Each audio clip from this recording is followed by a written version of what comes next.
So this is a mock election. Put everybody through the rigors of what will happen on election day.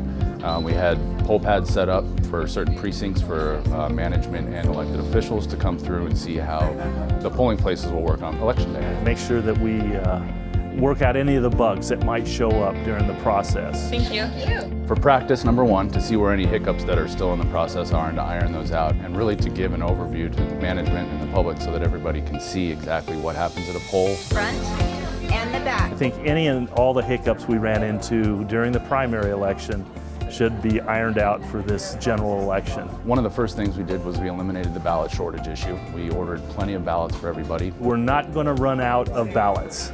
We will not run out of ballots. We are getting ready for logic and accuracy testing, so there are 2 logic and accuracy tests coming up.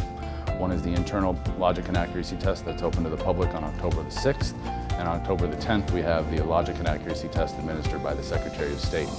Once those are finished and we are certified, our machines will be ready to be used for tabulation during the general election. I'm very pleased with the staff and Virginia's idea to put this on, and we can all see what where maybe some of the pitfalls might be. Hopefully none, but if there are, we will be able to work those issues out right here and now, and we won't run into that on election day. We'll take all of the voted ballots as we normally would on election day, bring them back to central count where they will be received, brought into the tabulation room, and we will tabulate those ballots on our tabulators.